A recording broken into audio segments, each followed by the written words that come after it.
Muy buenos días. Siempre hemos sabido que Dios es capaz de hacer cualquier cosa. Incluso, esa es una de las características que el credo toma, que creemos en un Dios todopoderoso. Usualmente cuando vemos los milagros, siempre pensamos en la fe de aquel que nos puede sanar, que nos puede liberar. Es decir, tenerle fe a Dios, a Jesús, al Todopoderoso. Pero el Evangelio del día de hoy nos presenta dos milagros y al final habla de muchísimos otros milagros.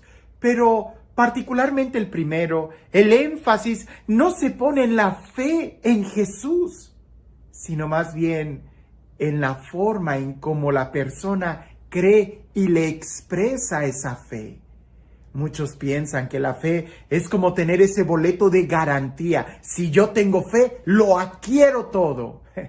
No, la fe no es una bola de cristal. Tener fe en Jesús no es un cheque en blanco, no. Más bien implica una adhesión, un confiar, un abandonarnos a Él. Y es precisamente esa la actitud que cambia y que nos dispone a recibir el milagro. Pero no porque sea algo que arrebatemos, sino más bien porque es algo que nosotros disponemos en nuestro corazón. Y al disponernos a hacer la voluntad de Dios, sucede mucho más que el milagro que solamente estamos pidiendo. Escuchemos lo que dice el Evangelio y quizás estas ideas van a tener más sentido. Dice así: en aquel tiempo, al entrar Jesús en Cafarnaúm, se le acercó un oficial romano y le dijo: Señor, tengo en mi casa un criado que está en cama, paralítico y sufre mucho. Él le contestó: voy a curarlo. Pero el oficial le replicó: Señor, yo no soy digno de que entres en mi casa. Con que digas una sola palabra, mi criado quedará sano. Porque yo también vivo bajo disciplina y tengo soldados a mis órdenes. Cuando le digo a uno ve, él va. Y a otro ven, y él viene. Y a mi criado haz esto, y lo hace. Al oír aquellas palabras, se admiró Jesús y dijo a los que le seguían: yo les aseguro que ningún israelita he hallado una fe tan grande. Les aseguro que muchos vendrán de oriente y de occidente y se sentarán con Abraham, Isaac y Jacob en el reino de los cielos. En cambio, a los herederos del reino les echarán fuera a las tinieblas. Allí será el llanto y la desesperación. Jesús le dijo al oficial romano: vuelve a tu casa y que se te cumpla lo que has creído. Y en aquel momento se curó el criado.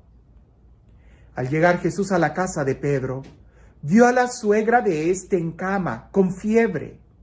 Entonces Jesús la tomó de la mano y desapareció la fiebre. Ella se levantó y se puso a servirles. Al atardecer le trajeron muchos endemoniados. Él expulsó a los demonios con su palabra y curó a todos los enfermos. Así se cumplió lo que dijo por el profeta Isaías: Él hizo suyas nuestras debilidades y cargó con nuestros dolores. Es un texto muy hermoso porque nos habla de dos aspectos.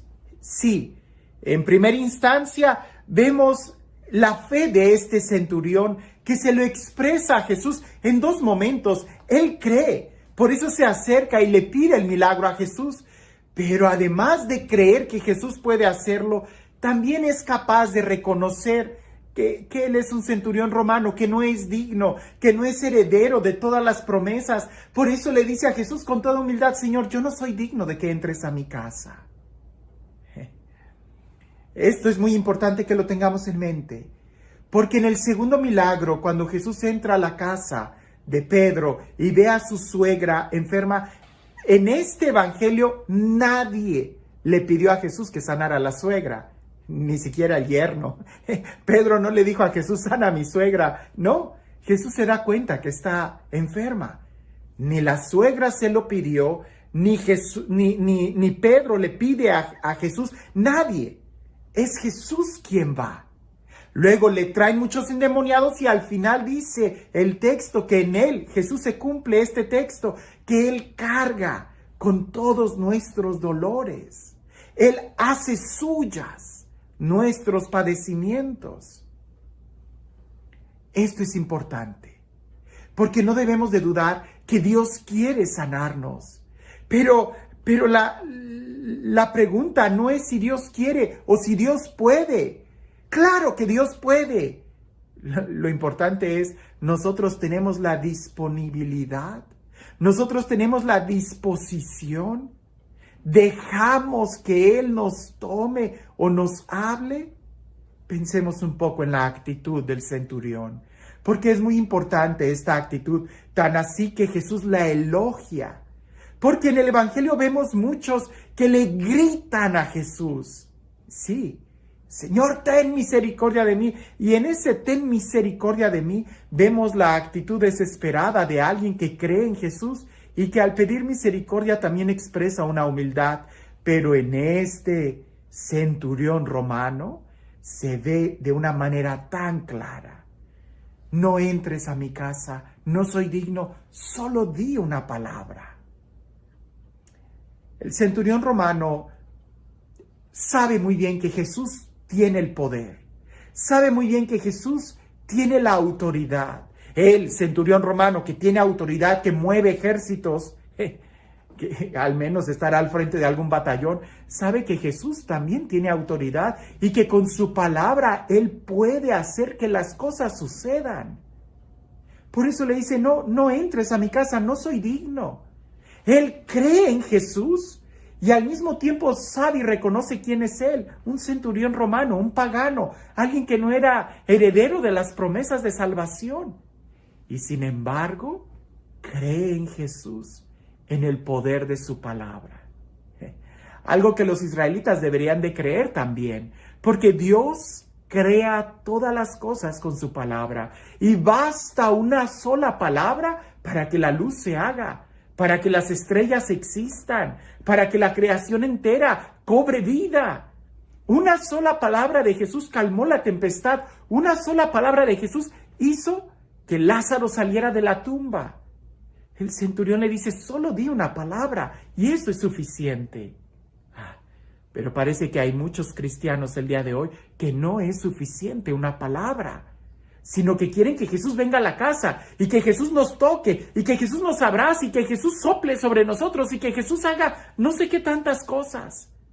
Cuando esa actitud de querer que Jesús haga lo que yo quiero, no solamente expresa una muy poca fe en Jesús, en el poder que Él tiene, porque una sola palabra sería suficiente, sino que también expresa muy poca conciencia de quiénes somos nosotros. Él es santo, yo soy pecador, Él es luz, yo soy tinieblas, Él es verdad, yo soy tanta mentira. O sea, Él es perfección, yo soy imperfección. ¿Cómo exigirle a Él? Tengamos la seguridad que es Él el que quiere llegar a nuestro corazón, es Él el que quiere tomarnos, pero no va a llegar a nuestro corazón si nuestro corazón está lleno de soberbia. Tendríamos que reconocer un poco nuestras limitaciones y confiar más en la voluntad de Él, confiar más en Él. ¿Quién es digno? ¿Quién es digno? Nadie es digno. Es Él el que nos hace a nosotros dignos por su deseo, por su voluntad, por su sangre, por su sacrificio. Digno aquel que ha hecho méritos. Pero yo no tengo ningún mérito. Nosotros no tenemos ningún mérito. Todos los méritos son de Él. Y por eso, más que exigirle, deberíamos simplemente de abandonarnos a su voluntad, a su palabra. Y en esa disponibilidad, en esa humildad, es cuando le dejamos a Él actuar. Qué diferente sería nuestra paz interior si nosotros le decimos, hágase en mí según tu palabra. Lo que tú mandes, eso estará bien. Pero si yo quiero que Dios haga las cosas conforme yo quiero y mis deseos, siempre tendremos ese conflicto de que nunca será suficiente. Abandonémonos a Dios. Confiemos en su palabra, confiemos en que Él tiene la mejor voluntad y la mejor sabiduría para cada uno de nosotros y descubriremos el valor de la libertad y la verdadera salud que Él nos quiere dar. Y este Dios, el Dios del amor, el Dios de la vida, el Dios de la paz, el Dios de la libertad, el único que es digno, el único que es bueno, el único que es santo y que así Él nos ama y quiere venir a nuestro corazón, que sea Él quien el día de hoy te bendiga, en el nombre del Padre, del Hijo y del Espíritu Santo. Dicen que había unas almas muy santas, unos jóvenes santos, llenos de virtudes, que estaban hablando entre ellos de puras cosas que edifican. Y entre ellos estaban platicando cuál era el día más feliz. Y uno de ellos dice, para mí el día más feliz de mi vida fue cuando recibí a Jesús en la Eucaristía. Otro dice, para mí el día más feliz fue cuando el obispo me ordenó como sacerdote. Y otro dice, no, para mí el día más feliz fue cuando fui capaz de consagrar una hostia, el día de mi primer misa. Y por ahí otro dice, pues yo creo que todavía el día más feliz de mi vida no ha llegado aún. Y todos voltean, se le quedan viendo y le dicen, hombre, yo pensé que ibas a decir el día de tu bautismo, cuando recibiste la primera comunión, cuando celebraste la misa o cuando te ordenaron sacerdote. ¿Ninguno de esos días ha sido el más feliz? Y él dice, todos esos días han sido muy felices cuando yo recibo a Jesús. Pero creo que el día más feliz de mi vida va a ser cuando yo sea capaz de entregarme totalmente a Él, cuando yo celebre mi martirio. Y dicen que efectivamente aquel joven que expresó eso pudo ser coronado con la corona del martirio. Y para ti, ¿cuál es el día más feliz de tu vida? ¿Cuando tú le pides a Dios que venga? ¿O cuando tú eres capaz de entregarte y abandonarte totalmente a Él? Que tengas un excelente día.